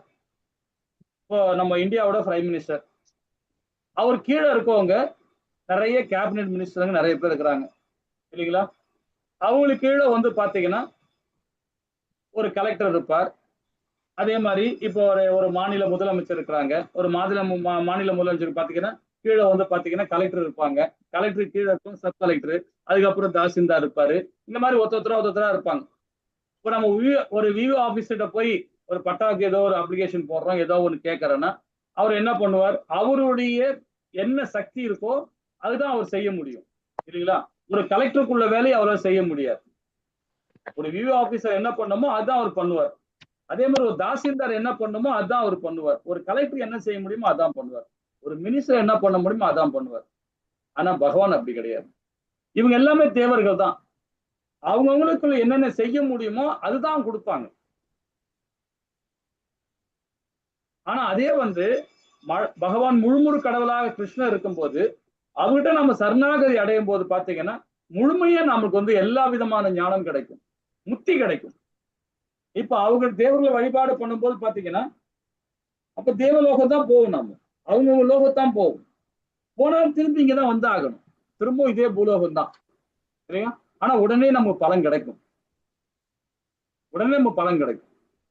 அது நிரந்தரமானது கிடையாது. அதுவும் கீதையிலே சொல்றாரு. எப்படி சொல்றாரு பாருங்க. அவர்கள் ஏன் குறைந்த அறிவுடையவர்கள்னா அணுகுமுறை பாத்தீங்கன்னா ஆன்மீக உணர்வுகளை இழந்துடுறாங்க. அவங்க முழுமையா இழந்துடுறாங்க. ஆசை வச்சு நம்ம ஒரு ஆள்கிட்ட நம்ம ஒரு தேவரா இருந்தாலும் சரி, அப்பா அம்மா இருந்தாலும் சரி, யாரா இருந்தாலுமே சரி, ஏன் பகவானே சொல்றாரு எனக்கு மோக பக்தி கொடுத்தீங்கன்னா திருப்பூர் நீ சொர்க்கம் தான் போவ. பிரேம பக்தி கொடுக்கணும். எப்படி பிரேம பக்தி எப்படி சொல்றதுன்னா பகவான் கிட்ட முழுமைய சரணாகதி அடையணும். எதிர்பார்ப்பு இல்லாம பகவான் சரணாகதி அடையணும். அப்படிப்பட்ட பக்தி தான் வந்து பாத்தீங்கன்னா பகவானை ஐக்கியமாக முடியும். எதிர்பார்த்து செய்யற பக்தி வந்து மோக பக்தி. அது அந்த பக்தி கொடுக்கூடாது. ஆனா தேவர்கள் வழிபாடு பண்றவங்க அந்த உணர்வை இழந்துருவாங்க, ஆன்மீக உணர்வை இழந்துடுறாங்க. அந்த அணுகுமுறை அப்படிதான் இருக்கும். எனக்கு இது வேணும். ராவணன் இருக்கான் இல்லைங்களா? இப்போ இவ்வளவு பேர் அசுரர்கள் இருக்காங்க, சொல்லிட்டே போலாம். அந்த அசுரர்கள்லாம் பாருங்க, ஏதாவது ஆதாயத்துக்காக தான் அவங்க தவம் இருக்கிறாங்க, ஏதோ ஒரு செயல்பாடு பண்றாங்க. சோ அந்த மாதிரி அந்த மாதிரி செயல்பட உண்மையான ஆன்மீக அழிவு அந்த உணர்வு இழந்துருவாங்க. அவங்க ஆசைகள் பாருங்க உடனடியாக நிறைவேற்றிக் கொள்வதற்காக தான், உடனே கிடைச்சிடும். குணங்கள் பாருங்க கீழ் குணங்களுக்கு பாதிக்கப்படுவாங்க. கீழ் குணங்கள் சொல்லும் போது பாத்தீங்கன்னா சத்துவ குணம், ரசோகுணம், தமோ குணம், இந்த 3 குணத்துல ஏதாவது பாதிக்கப்படுவாங்க. விதிகள் அவர்கள் வணங்குவதற்கான விதிமுறைகளை திருப்தியுற்று. இப்ப வந்து பாத்தீங்கன்னா வாயு பகவானை வணங்குறதுக்கு ஒரு வழிமுறை இருக்கு, சூரிய பகவானை வழிமுறைக்கு ஒரு வழிமுறை இருக்கு, சந்திர பகவானுக்கு அப்படிதான். நவகரங்களை வழிபாடும் சரி, அதே மாதிரி வந்துன்னா பிரம்மா வழங்குவதும் சரி, சிவபெருமான வழங்குவதும் சரி, இந்திர பகவானை வழங்குவதும் சரி, இது எல்லாருக்கும் ஒரு வழிமுறைகள் இருக்கு. அதுதான் ஃபாலோ பண்ணணும். அந்த வழிமுறைகள் வந்து வேதத்துல சொல்லப்பட்டிருக்கா? அதுல பாத்தீங்கன்னா முரண்பாடு இருக்கு. நிறைய நான் கோடிட்டு காட்டுவேன், நிறைய இருக்கு. அதுக்குள்ள ரொம்ப உள்ள போவேன்னா, ஏன்னா எல்லாமே ஒரு ஒரு தேவர்கள் வழிபாடு பண்றோம், நம்ம எல்லாருமே இருக்கிறோம். இப்ப நம்ம வீட்டுல கூட பாத்தீங்கன்னா குலதெய்வ வழிபாடு இருக்கும், சிவ வழிபாடு இருக்கும், முருகப்பெருமான் வழிபாடு இருக்கும், எல்லா வழிபாடும் பண்ணுவாங்க. அது குறை சொல்றதுக்காக இல்லை, ஏன்னா அதோட நுணுக்கம் நாம தெரிஞ்சுக்கணும். அதுக்காக தான் நம்ம இது சொல்ல வருது. நம்பிக்கை சில நோக்கங்களுக்கு தேவர்களே சிறந்ததே என்று எண்ணுதல். அப்போ அணுகுமுறை, ஆசைகள், குணங்கள், விதிகள், நம்பிக்கை, இந்த 5 செயல்பாடுமே தேவர்கள் வழிபாடு பண்ணும்போது நமக்கு வந்து பாத்தீங்கன்னா விழிச்சு தான் அடையும். விழிச்சு அடையணும் பாத்தீங்கன்னா அந்த டைம்ல நமக்கு எல்லா விதமான காரியங்கள் கிடைக்கும், அந்த பலன் கிடைக்கும். ஆனா அந்த பலன் நிரந்தரமானது பலனா இருக்காது, அது நம்மளை விட்டு சீக்கிரமா போயிடும். அதை பத்தி விரிவா நம்ம பகவான் கொடுக்க போறாரு, பார்ப்போம். ஹரே கிருஷ்ணா. 7வது ஸ்லோகம், 21வது ஸ்லோகம். ஹரே கிருஷ்ணா. ஹரே கிருஷ்ணா. பதம் 21. யோ யோ யாம் யாம் தனும் பக்த ஸ்ரத்தையார்ச்சிதும் இச்சதி தஸ்ய தஸ்ய சலாம் ஸ்ரத்தாம் தாமேவ விததாம்யஹம். ஹரே கிருஷ்ணா. எல்லோரும் இதயத்தில் நான் பரமாத்மாவாக இருக்கிறேன், தேவர்கள் வழிபாட வேண்டும் என ஒருவன் விரும்பும் பொழுது அந்த குறிப்பிட்ட தேவனை பக்தி செய்வதற்காக அவனது நம்பிக்கையை நானே பலப்படுத்துகிறேன். பரமாத்மா ரூபத்துல 3வது விஷ்ணுவா இருக்கிறவர் பரமாத்மா, அவர் எல்லா இதயத்திலையும் வீட்டிருக்கார். அதுக்கு பலம் படுத்துறதுக்கு நானே அவங்களுக்கு நம்பிக்கை கொடுக்கிறேன்ற, நம்பிக்கை கொடுத்து நானே பலப்படுத்துகிறேன்ற. இதுக்கு ஒரு சின்ன ஒரு ஸ்டோரி ஒண்ணு பார்ப்போம்.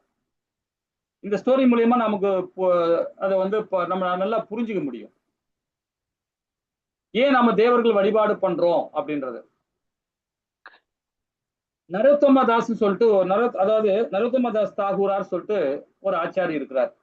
அதாவது கௌடிய சம்பிரதாயத்துல, அதாவது வைஷ்ணவ பரம்பரையில வந்தவர், ஒரு ஆச்சாரியர் தான், முக்கியமான ஒருவர். அதாவது பிரம்ம கௌடிய சம்பிரதாயத்துல இருக்கிறவங்க எல்லாருக்குமே தெரியும் அவரை பாரும்போது. நரோத்தம தாஸ் தாகூரார் சார், அவர் வங்காளத்துல பிறந்தவர். வங்காளதேசத்துல கோதாரி அப்படின்னு ஒரு தலைநகரம் இருக்கு. அதுல கிருஷ்ணகாந்தா அப்படின்ற ஒரு மகாராஜா இருக்கிறார். அவருடைய புதல்வர் தான் வந்து பாத்தீங்கன்னா நரோத்தம தாஸ் தாகூரார். ஆனா அவர் வந்து ஒரு சத்திரிய வம்சத்துல வந்தவர் தான். ஆனா வைஷ்ணவ குவாலிட்டியில அவர் செயல்பாடு, வைஷ்ணவ குவாலிட்டியில அவர் செயல்பாடு இருக்கு. அப்ப ஆனா அந்த அரசாட்சிக்கு அவருக்கு விருப்பம் இல்லை. யாருக்கு? நரோத்தம தாஸுக்கு விருப்பம் இல்லை. அதனால அவர் என்ன பண்றாரு, ஊருக்கு வெளியே ஒரு ஒதுக்குப்புறமா ஒரு ஆசிரமம் கட்டுறார். ஆசிரமத்துல போய் அங்க நின்று சில சின்ன சின்ன சாதனைகள்லாம் பண்றார். என்ன மாதிரி சாதனை பண்றீங்களா?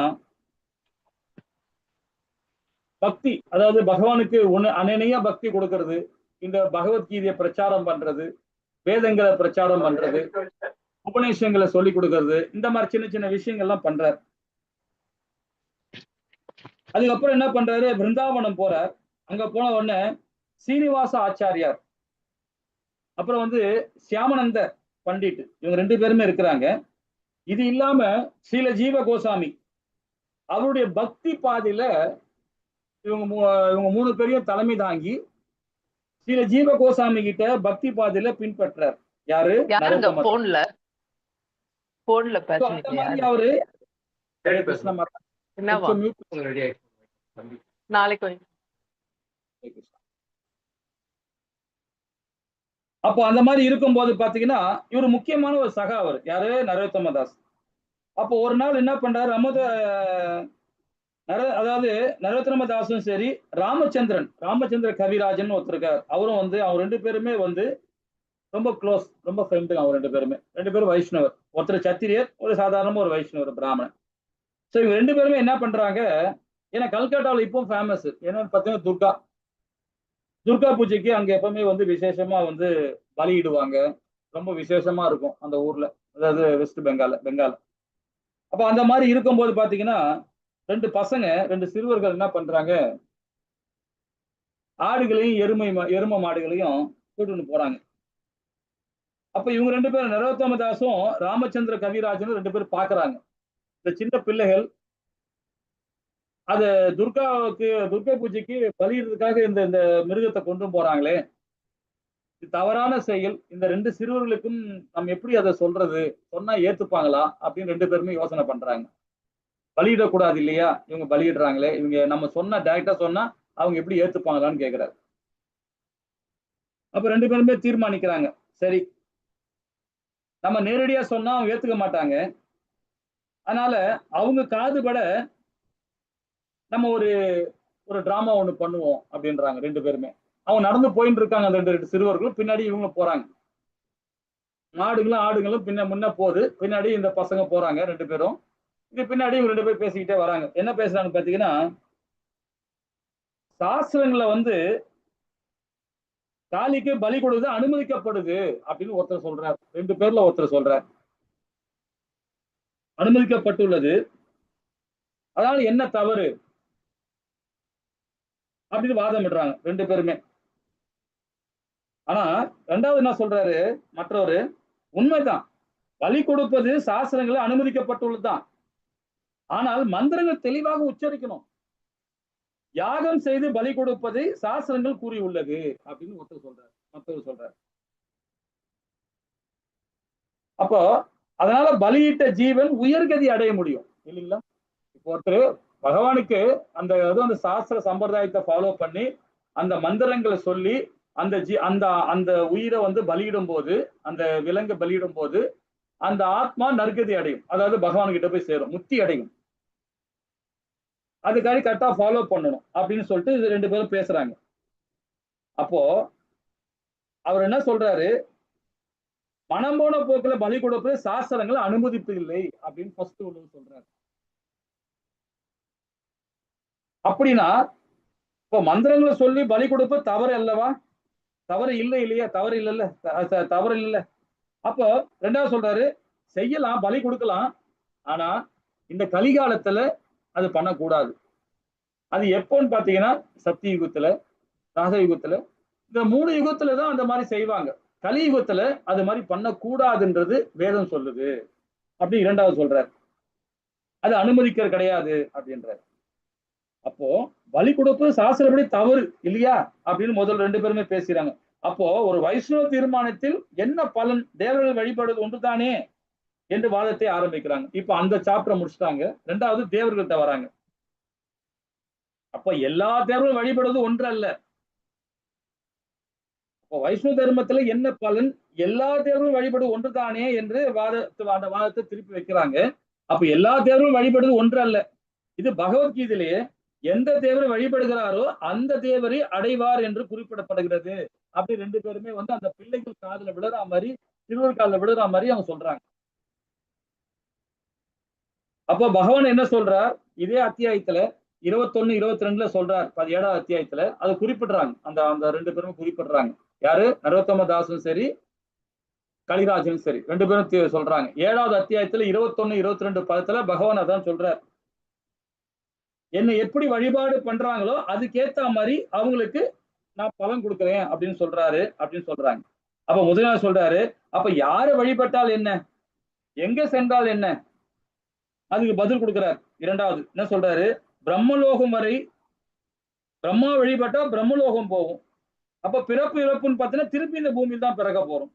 சிவலோகத்தும் போனாலும் சரி பிறப்பு இந்த பிறப்பு இறப்பு தான் வரும். ஆனா சித்திகள் தெரியும், சிவலோகத்துல போறோம், சித்தி வழிபாடு ரொம்ப நாளைக்கு இருக்கலாம், மறைஞ்சு மிறைஞ்சு இருக்கலாம், ஆனா திரும்பவும் இங்கதான் மனித பிரிவை ஏற்றதான் பகவான் லோகத்துக்கு போக முடியும். இல்லைன்னா திருப்பி பிறப்பு இறப்பு வந்துட்டு தான் இருக்கும் அப்படின்றத 2 பேருமே அந்த உரையாடல சொல்லிட்டு வராங்க. இந்த 2 சிறுவனும் என்ன பண்றாங்க, அதை காது கொடுத்து கேட்டுட்டு வந்துட்டு உடனே அந்த சிறுவர்கள் வந்து பாத்தீங்கன்னா தன்னுடைய சகாக்கள் கிட்ட, அவங்க கூட வேலை செய்யறவங்க கிட்ட சொல்றாரு. அந்த பசங்க சொல்றாங்க, ஐயா என் தந்தையார்கிட்ட சொல்லிடுங்க, இந்த மிருகங்களை நான் சுதந்திரமா விட்டுட்டேன், பலி கொடுக்க மாட்டேன், அதனால விட்டுறேன் அப்படின்னு போய் என் தந்தையார்கிட்ட போய் சொல்லுங்க அப்படின்னு சொல்றாங்க. உடனே அது கூட இருக்கவங்க சொல்றாங்க, ஏன்னா தந்தையார் வேற யாரும் இல்ல, சிவானந்த பட்டாச்சாரியார். அவர் ஒரு பெரிய ஒரு மிட்டார், அதாவது ஒரு பெரிய ஒரு ஜமீன்தார் மாதிரி நினைச்சீங்களேன், அந்த மாதிரி ஒரு பெரிய ஆள். அப்போ அவங்க சொல்றாங்க, துர்கா பூஜைக்காக கொண்டு போற இந்த மிருகத்துல நீங்க விட்டுட்டீங்கன்னா எங்களை உங்க அப்பா வந்து எனக்கு தொல்லை கொடுப்பாரு, எங்க சும்மா விடுவாரா அப்படின்னு. அதுக்கு அந்த பதில் சொல்றாங்க, நாங்க சொன்னபடி நீ செய்யுங்க அப்படின்னு இந்த பசங்க சொல்லுதுங்க. நாங்க திரும்பி பகவான் எங்க அப்பா தந்தைகிட்ட நாங்க வரப்போறது இல்லை அப்படின்னு சொல்லி தெரிவிங்க அப்படின்னு சொல்லிட்டு இந்த பசங்க சொல்லிட்டு எங்க போறாங்க, நேனா நரோத்தமா தாஸ் கிட்டையும் ராமச்சந்திரனோட போய் சரணாகதி அடைகிறாங்க. அடைஞ்சு தீட்சை பெறுறாங்க. தீட்சை பெற்றது மட்டும் இல்லாம தலை சிறந்த ஆச்சாரியார் ஆறாங்க ரெண்டு பேருமே, அந்த ரெண்டு சிறுவர்களும். அப்போ அந்த ஊர் பண்டிதர்கள்லாம் அந்த சிறுவர்களை போயிட்டு வணங்குறாங்க. அவங்க நிறைய அதிசயங்கள்லாம் பண்றாங்க, சாதனைகள்லாம் பண்றாங்க இந்த ரெண்டு சிறு பிள்ளைகளும். அப்ப அந்த ஊர்ல வந்து பாத்தீங்கன்னா அவர் தந்தையார் என்ன பண்றாரு, சிவானந்த பட்டாச்சாரியாரு மதுரால இருந்து ஒரு ஆளை வர வைக்கிறார். அது வந்து அவர் யாருன்னு பாத்தீங்கன்னா திக்விஜய பண்டிதர்னு சொல்லிட்டு ஒருத்தர், அவரை வர வைக்கிறார். அவரை வந்து இந்த பசங்களோட வச்சு வாதம் பண்ண வைக்கிறார். ஏன்னா இவங்க பகவானை பத்தி நல்லா தெரிஞ்சுக்கிட்டாங்க, அந்த வேதங்களை புரிஞ்சுக்கிட்டு அவங்க செயல்பாடு ரொம்ப அற்புதமா இருக்கிறதுனால அவங்களுக்கு வாதத்துக்கு கூப்பிடுறாங்க. ஏன்னா அந்த காலத்து அந்த காலகட்டத்துல, அதாவது 1400 அந்த வருஷம் எல்லாம் பாத்தீங்கன்னா இந்த மாதிரி சபை நிறைய நடக்கும். நீ பெரியாளா நான் பெரியாளா இந்த வாதத்தை கூப்பிடுவாங்க. அப்ப ஏன்னா சங்கராச்சாரியார், இந்த விஷ்ணு சுவாமிகள், இந்த மாதிரி எல்லா ஒரு சம்பிரதாயத்திலும் இது ஒரு போட்டி நடந்துகிட்டே இருக்கும். அப்போ இவர் என்ன பண்றாரு, அவங்க அப்பா தந்தையார் சிவானந்த பட்டாச்சாரியர் என்ன பண்றாரு, மதுரால இருந்து ஒருத்தர் கூப்பிட்டு வர்றாரு, ஒரு பண்டிதரை கூப்பிட்டு வர்றாரு, திக் விஜயா அவர் பேர். அவரை கூப்பிட்டு வந்து இந்த பசங்கிட்ட வாதம் வைக்கிறார். கடைசியில இவங்க ரெண்டு அந்த திக் விஜயா வந்து ஒப்புகிறார். இவங்க சாதாரண ஆள் கிடையாது, இந்த சிறுவர்கள் ரொம்ப பிரசித்தி பெற்றவங்க, நிறைய ஞானம் இருக்கு, அதனால நான் இவனை தோத்துட்டேன் அப்படின்னு சொல்லிட்டு அவர் என்ன பண்றாரு, அங்க இருந்து நான் பரதேசியா தான் ஆவேன், இவங்க கிட்ட போய் நான் வாதம் பண்ணது தப்பு அப்படின்னு சொல்லிட்டு அங்க இருந்து என்ன பண்றாரு, பரதேசியா போறார். அப்ப அங்க இருக்கிறவங்க எல்லாருமே அதிர்ச்சி அடைகிறாங்க இந்த பசங்களை பார்த்த பிறகு. ஏன்னா அந்த அளவுக்கு பக்தி சேவை பண்றாங்க. அதுல நரசிம்ம மகாராஜன் ஒருத்தர் இருக்கார். நரசிம்ம மகாராஜன் என்பவர் தலைமையில நரோத்தமாவை தோக்கடிக்கணும் அப்படின்னு சொல்லிட்டு ஒரு முடிவு பண்றாங்க. அந்த சிவானந்த பட்டாச்சாரியார் முடிவு பண்றார். அப்ப அவங்க என்ன பண்றாங்க, இந்த பம்பா நதின்னு ஒரு நதி இருக்கு மதுகரையில பாத்தீங்கன்னா, அந்த எங்க நவதீப்ல இப்போ இருக்கு அந்த நதி. இங்க எப்படி நம்ம கேரளால பம்பா இருக்கு, அதே மாதிரி அங்க இருக்கு. ஸோ அங்க வந்து பும்செட்டி என்ற சந்தைக்கு அந்த இடத்துல வந்து சந்திக்கிறாங்க. யாரை தோக்கடிக்கணும்னு நினைக்கிறாங்க, அதாவது நரோத்தம தாஸையும் தோற்கடிக்கணும் அப்படின்னு நினைக்கிறாங்க. வாதம் பண்ணி தோற்கடிக்கணும்னு சொல்லிட்டு யார் நினைக்கிறா, நரசிம்ம மகாராஜா நினைக்கிறார். அப்போ வாதம் பண்றதுக்கு அங்க வரும்போது அந்த சந்தையில வந்து வராங்க. அப்போ ராமச்சந்திரன் என்ன பண்றாரு, ஒரு வெத்தலை பாக்கு வியாபாரி மாதிரி அங்க வேடம் அறிகிறார். ஒரு வியாபாரம் மாதிரி, வெத்தலை பாக்கு வேலை செய்யற மாதிரி, ஒரு வியாபாரம் பண்ற மாதிரி ஒரு ஆளா அங்க வந்து இருக்கிறார். அப்போ அவங்களுடைய அந்த அந்த நரசிம்ம மகாராஜா இருக்கிறவங்களா, அவங்களுடைய ஒற்றர்கள், அவருடைய வேலை செய்யறவங்க அந்த வழியா வரும்போது அவங்க காது பட ராமச்சந்திரனை வந்து பேச வராங்க.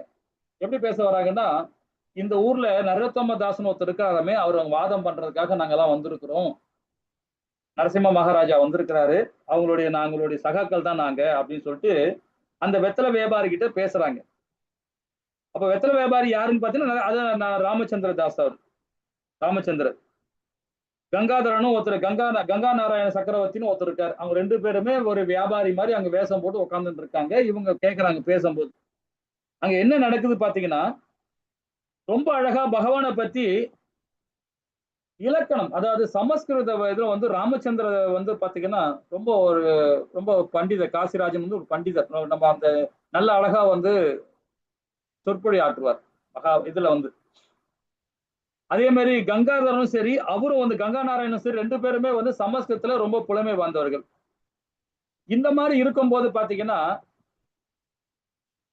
இவங்க அந்த நரசிம்ம மகாராஜா கிட்ட போய் அந்த சகாக்கள் என்ன சொல்றாங்க, இவங்க ரெண்டு பேருமே ஒரு சாதாரண ஒரு வியாபாரி, இவங்க வெத்தலை வியாபாரி ஒருத்தர், அவர் இந்த பாக்கு விற்கிற ஒருத்தர் இருக்கார், இவங்க ரெண்டு பேருமே வந்து புலமை வாய்ந்தவரா இருக்கிறாங்க.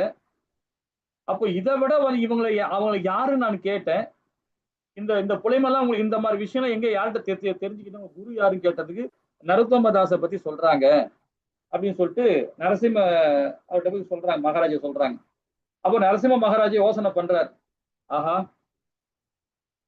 இவங்களே வெத்தலை வியாபாரியும் இந்த பாக்கு வியாபாரியும் இவ்வளவு புலமை வாழ்ந்தவர்கள்னா அப்போ நரசிம்மதாஸ் எப்படிப்பட்ட ஆளா இருப்பான்? அவங்ககிட்ட போய் நம்ம எப்படி நம்மளுடைய ஞானத்தை எப்படி பகிர முடியும்? அவங்களே பேர் வித்வானா இருப்பாரு அப்படின்னு சொல்லிட்டு இங்க இருந்து அவர் நழுவ ஆரம்பிக்கிறார். இங்க இருந்து அவரு ஸ்லிப்பா வர்றாரு. இது வேண்டாம், இது இந்த அங்க இது சரியா வராது, நம்ம இங்க இருந்து கிளம்பிடலாம் அப்படின்னு சொல்லிட்டு இவர் என்ன பண்றாரு, நரசிம்ம மகாராஜா அங்கிருந்து கிளம்புறாரு. அப்ப நரசிம்மதாச பாத்தீங்கன்னா உண்மையிலேயே தேர்ச்சி பெற்றவர் தான். உண்மையிலே தேர்ச்சி பெற்றவர் தான். ஏன்னா அவர் பாத்தீங்கன்னா சில கோசாமி கூட ரொம்ப அவர் நெருக்கமாக இருந்தவர், ரொம்ப புலமை வாய்ந்தவர். அப்போ இந்த மாதிரி அதாவது சிவ ஆச்சாரிகளும் சரி, பிரம்மாவுடைய வழிபாடு பண்றவங்களும் சரி, தேவர்கள் வழிபாடு பண்றவங்களும் சரி, பகவான முழு கடவுளாக அது சரணாகதி அடைஞ்ச பக்தர்கள், ஒரு சாதாரண சின்ன பிள்ளையா இருந்தவங்க ஒரு பெரிய ஞானி ஆயிட்டாங்க. பகவானுடைய பக்தர்கள் அநேக பக்தர்கள் கிட்ட போட்டி போடவே முடியாது. அது யாரா இருந்தாலுமே சரி. அது ஒரு ஒரு விலங்க பலி கொடுக்கிற பையன், சின்ன பசங்க அவங்களே முக்திக்கான காரியத்தை கண்டுபிடிச்சு கடைசியில் அநேக பக்தியில அவங்க போக ஆரம்பிச்சிட்டாங்க இல்லைங்களா? அப்ப தேவர்கள் வழிபாடு பண்றவங்க கண்டிப்பாக பாத்தீங்கன்னா சிற்றறிவு படைச்சவர்கள் தான். இந்த ஸ்டோரியே அதுதான். இன்னும் நிறைய விளக்கம் இருக்கு, சொல்லனா டைம் இருக்காது, அதனால சுருக்கமா முடிச்சுக்கலாம். அவர்களுக்கு அதாவது தேவர்கள் வழிபாடு பண்றவங்களுக்கு பாத்தீங்கன்னா அந்த சிற்றறிவு படைச்சவர்கள் அப்படின்னு சொல்லப்படுது. பகவானுடைய அனநிய பக்தியில இருக்கிறவங்க, பகவானுடைய உணர்வோட செயல்படுறவங்க கண்டிப்பாக பகவான் அருள் கிட்டும். ஆனா அது நிரந்தரமானது. என்ன கற்றுக்கணும்னு பாருங்கன்னா, அருவாதிகள் தத்துவம் பேசுவாங்க, மற்றும் அவங்க இலக்கு என்னன்னு பாத்தீங்கன்னா சித்து தான். அருவாதிகளோட தன்மை என்னன்னு பாத்தீங்கன்னா உருவமற்ற நிலை, அவங்க உருவமற்ற நிலையை தான் வணங்குவாங்க. தத்துவம் மற்றும் அவங்களுடைய இலக்கு அதுதான் இலக்கா இருக்கும். ஆனா பகவான் கிருஷ்ணன் திவ்யமான மங்கள ரூபம் உடையவர் பகவான். அருவாதிகள் விக்கிரக வழிபாடு பண்ண மாட்டாங்க, உருவமற்ற இதுதான் வணங்குவாங்க. அப்புறம் ஆசை வெறுப்பும் உண்மை உணர்வை மயக்குகிறது நம்மள. இது மூணாவது இருக்கலாம். நாலாவது பாத்தீங்கன்னா மாய வெல்வது வெல்ல வழிகள், பக்தனுக்குரிய உள்ள பரிபூர்ணமான உண்மை. அது இந்த 5 செயல்பாடுமே பாருங்க இல்லைங்களா? ஹரே கிருஷ்ணா. இந்த 22வது பதம் படிங்க, ரொம்ப அழகா இருக்கும். இது அதோட கண்டினியூட்டி தான் இது. ஹரே கிருஷ்ணா மாதாஜி. 22வது பதம் மாதாஜி. ஹரே கிருஷ்ணா பிரபு. ஹரே கிருஷ்ணா. சதயா ஸ்ரத்தரிய யுக்தஸ்தஸ் ஆரதம் மீஷதே லபடிதே சத்காமான் மயைவ விஹிதான் ஹிதான். ஹரே கிருஷ்ணா. ஹரே கிருஷ்ணா மாதாஜி. இத்தகைய நம்பிக்கையுடன் இணைந்து அவன் ஒரு குறிப்பிட்ட தேவரை வழிபட்டு தனது ஆசைகளை பூர்த்தி செய்ய முயற்சி செய்கிறான். ஆனால் உண்மையில் அவன் நன்மைகள் எல்லாம் என்னால் மட்டுமே அளிக்கப்படுவையாகும் சொல்றாரு. ஹரே கிருஷ்ணா பிரபுஜி. சாரி பிரபுஜி மோகன்தாஸ் பிரபு ஜாயின் பண்ணிட்டார். முடிச்சிடறேன், இதோட முடிச்சிடறேன் மாதாஜி. ஹரே கிருஷ்ணா. அப்போ தேவர்களும் ஒருவருக்கு உள்ள நம்பிக்கையோடு பரமபுருஷ பகவான் தூதன் பகவான் கிருஷ்ணர் தேவர்கள் மூலமாக உயிர்களுக்கும் வரமளிக்கிறார். இப்ப நம்ம என்ன படிச்சோம் பாருங்க, முன்னாடி படிச்சோம், ஒரு பிரைம் மினிஸ்டர் இருக்காரு, அவரு கீழே எத்தனை மினிஸ்டர் இருப்பாங்க, அதுக்கப்புறம் கீழே இருப்பாங்க. அப்போ ஒருத்தர் என்னென்ன தகுதி இருக்கு பாருங்க. பிரைம் மினிஸ்டர் தான் பாத்தீங்கன்னா ஒரு முக்கியமானது. ஆனா கீழே இருக்கிற மினிஸ்டர் எல்லாம் பாத்தீங்கன்னா அவங்களுக்கு ஒரு அந்த அளவுக்கு தான் கண்ட்ரோல் இருக்கும், அதுக்கு மேல அவங்களுக்கு கண்ட்ரோல் இருக்காது இல்லைங்களா? அதே போலதான் தேவர்களுக்கு எல்லாம் கட்டுண்ட ஆத்மாக்கள் தான், பகவானுக்கு கட்டுப்பட்ட ஆத்மாக்கள் தான் அவங்க எல்லாருமே. அவங்க உயர்கதியில இருக்கிறாங்க, நமக்கு கீழே இருக்கிறோம், அவ்வளவுதான் இல்லைங்களா? சோ அப்போ பகவான்கிட்ட டைரக்டா நம்ம பக்தி கொடுக்கணும். தேவர்களோட வழிபாடு பண்றது தவறு இல்லை, ஆனா அது ஒரு எல்லைக்கு உட்பட்டதுதான்.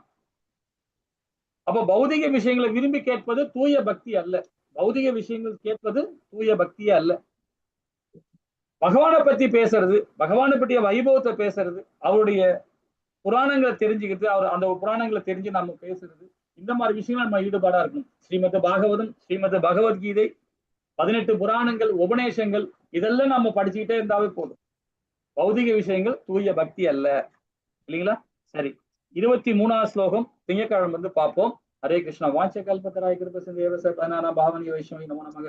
ஜெய் ஸ்ரீ கிருஷ்ணா சைத்தன்ய பிரபு நித்யானந்த ஸ்ரீ அத்வைத கதாதார ஸ்ரீவாசாதி கௌர பக்த விருந்துக்கு ஜெய். ஹரே கிருஷ்ணா கிருஷ்ணா கிருஷ்ணா ஹரே ஹரே, ஹரே ராம ராம ராம ஹரி ஹரி. ஓம் சத்து. சொல்லுங்க.